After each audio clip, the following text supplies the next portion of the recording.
Buenas, mi nombre es Jorge Páez. El día de hoy les vamos a hablar acerca de lo que es el lenguaje y la comunicación dentro del trastorno del espectro autista.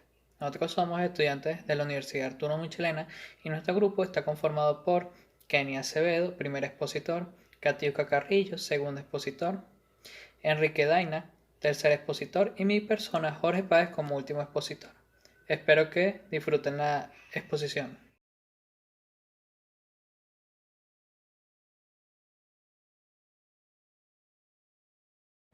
Buenas tardes, mi nombre es Kenny Acevedo, estudiante de Psicología Clínica de la Universidad Arturo Michelena.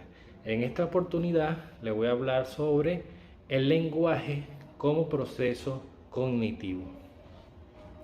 Primero tenemos que saber qué se entiende por cognición.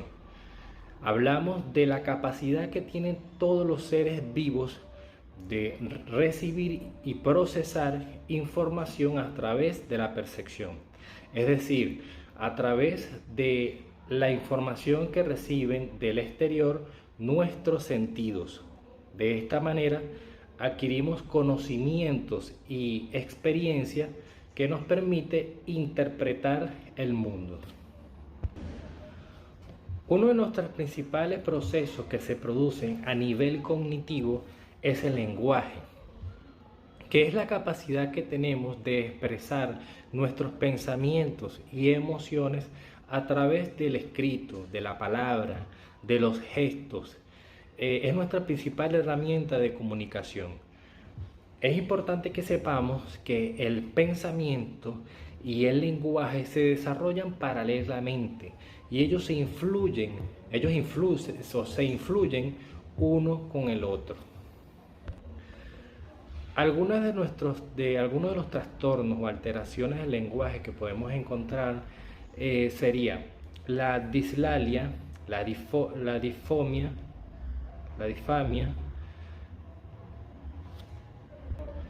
también podemos encontrar el farfulleo, las afasias, las disfasias, las alexias, la agrafia y algunos retrasos del lenguaje.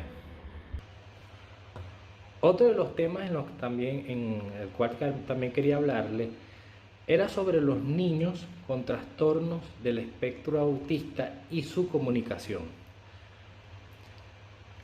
Generalmente los niños con este trastorno viven en un mundo muy privado, en donde pierden la habilidad de la comunicación a través del lenguaje y el habla. También podemos encontrar algunos niños que limitado, tienen la limitada comunicación del lenguaje. Encontramos a otros niños también que tienen amplia capacidad de lenguaje y habla sobre temas específicos. Otros también se les dificulta el significado de las palabras y el ritmo de las palabras y frases. Encontramos a otros también donde se les dificulta o no entienden para nada el lenguaje corporal y los diferentes tonos de voz. En conjunto, estas dificultades afectan la habilidad del niño de comunicarse e interactuar, sobre todo con los niños de su misma edad. Algunos patrones de lenguaje en niños con estos trastornos, con este trastorno del espectro autista, pues serían los siguientes. Uno de estos patrones es el lenguaje repetitivo y rígido, los intereses específicos y habilidades expresionales, el desarrollo desigual del lenguaje y la dificultad para la habilidad del lenguaje por medio del habla.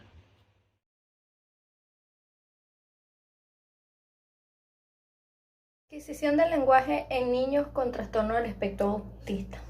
Los niños adquieren el lenguaje mediante un conjunto de componentes biológicos, psicológicos y sociales. Sin embargo, el trastorno del espectro autista, ser un trastorno del neurodesarrollo, posee una alteración generalizada de estos componentes.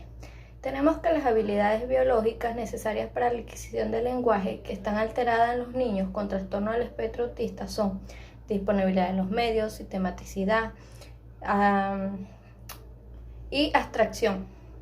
Al verse alteradas estas facultades cognitivas en los niños con trastorno del espectro autista, su ingreso en los formatos no se dan de manera natural y espontánea, sino que previamente se deberá evaluar y abordar las facultades alteradas en cada niño para poder así enriquecer sus interacciones diádicas y alcanzar las triádicas. Las facultades de atención conjunta, referencia social, imitación y habilidades simbólicas de representación resultan alteradas en niños con trastorno del espectro autista, y esto retrasa la adquisición del lenguaje.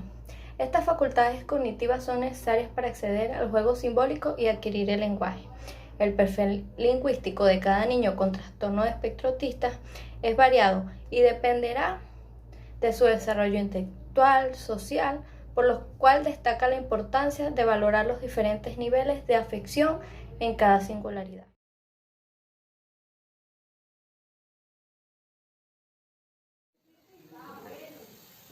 Patrones del comportamiento del lenguaje en niños con TDA. Los niños con TDA, dependiendo de su crianza, suelen ser o muy extrovertidos y muy introvertidos, o por lo menos suelen hablar de ciertos temas fluidamente. Sin embargo, en la mayoría de los casos, los niños con TDA suelen ser muy cerrados.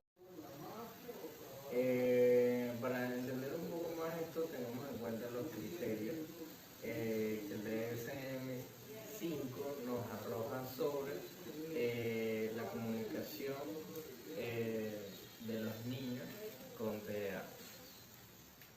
El primero es que tienen un fracaso en la conversación normal, tienen acercamiento social anormal y tienen un fracaso en iniciar y responder a las interacciones sociales. ¿Qué pasa? La mayoría de estos problemas se dan debido a que los niños sufren con ecolalia, un lenguaje repetitivo.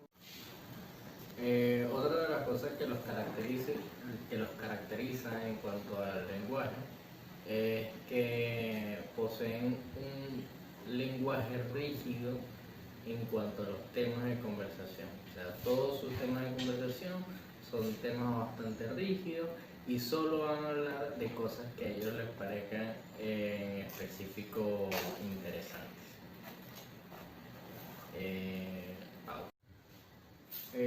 Aunándole a toda la dificultad de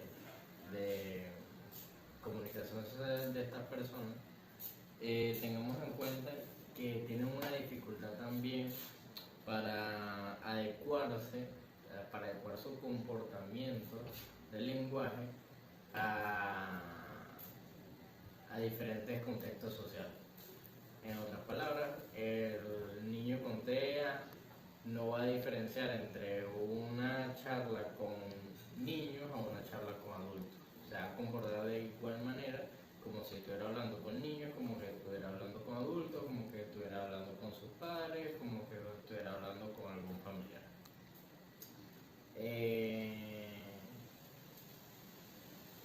Aunándole esto, hay que tener también en cuenta que los niños con TEA al momento de hablar tienen una carencia total de expresión facial.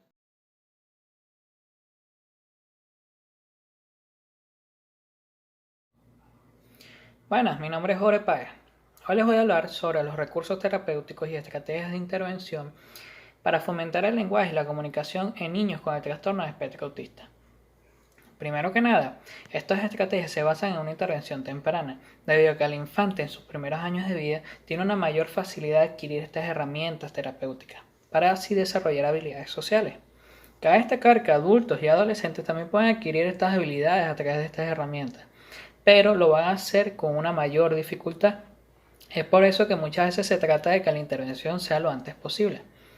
Por lo menos la autora y psicóloga cognitivo-conductual Alejandra Alonso en el 2019, destaca 5 aspectos fundamentales que hay que tener en cuenta dentro de estos procesos que se realizan en este campo. Primero que nada hay que tener en cuenta la motivación del niño, ya que primero que nada es un proceso a largo plazo, así que es importante que el niño se mantenga motivado a lo largo de todo el proceso.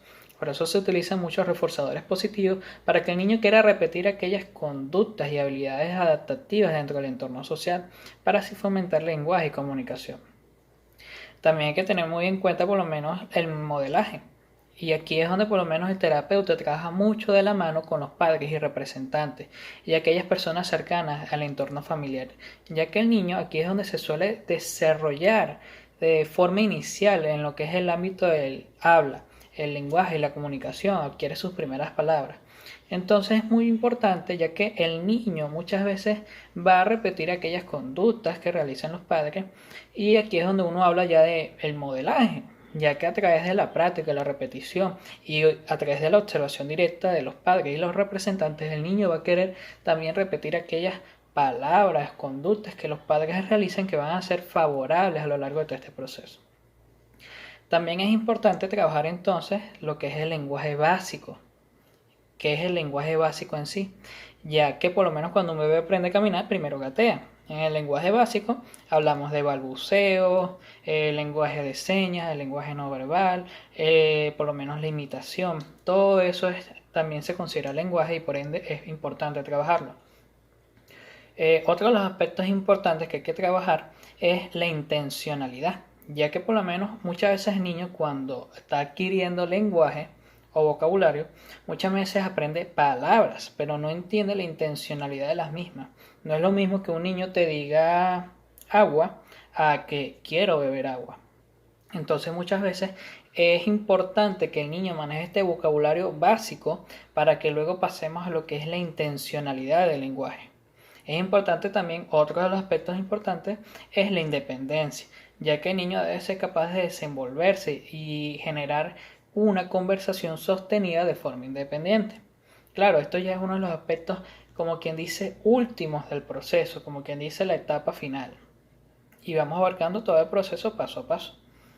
Y por último, uno de los aspectos que destaca esta autora es la generalización. ¿A qué se refiere la autora con esto? Principalmente que por lo menos cuando uno trabaja, por lo menos aquí es donde se utiliza mucho el apoyo visual y de imágenes, el niño puede aprender palabras como por ejemplo al ver la imagen de un perro, ¿verdad? Pero es una imagen que no es generalizada, ya que existen muchos tipos de perros. Entonces el niño tiene que aprender estos aspectos básicos de las palabras para luego poderlas utilizar en entornos variados y así aplicar esta generalización, ya que el niño puede ver un perro grande, un perro chiquito y todos van a ser perros. Otra cosa importante es que por lo menos el Instituto Nacional de Salud de los Trastornos de la Comunicación y la Sordera especifican que hay que tener en cuenta unas características del niño a la hora de realizar estos programas de intervención. El primero sería las habilidades del niño, el segundo sería las motivaciones del niño, la edad del niño y por último hay que tomar en cuenta también las limitaciones del niño, ya que si se toman en cuenta todos estos procesos, la probabilidad del éxito de la intervención va a ser mayor. Por último, vamos a destacar entonces que es importante dos aspectos básicos para terminar. El primero, que es muy bueno que si ya el niño está por encima de los 6 años de edad, se fomente también lo que vendría siendo la lectura y la escritura, ya que esto va a favorecer mucho en el proceso de la adquisición del lenguaje y comunicación. Y por último, uno de los enfoques que más se suele utilizar en este proceso es el enfoque del análisis aplicado a la conducta. Y de aquí surge un tratamiento conocido como el tratamiento de pivote, el cual consiste en exponer al niño a una diversidad de circunstancias variadas, sobre todo en entornos recreativos y fomentando el juego y la diversión, para que el niño se encuentre expuesto a distintas circunstancias, con distintas personas, en distintos ambientes, en los cuales tenga que hacer uso de las herramientas terapéuticas que se les han ido dando a raíz del proceso, donde muchas veces va a tener que hacer uso de la comunicación y el lenguaje que hemos querido que el niño aprenda. Bueno, muchas gracias.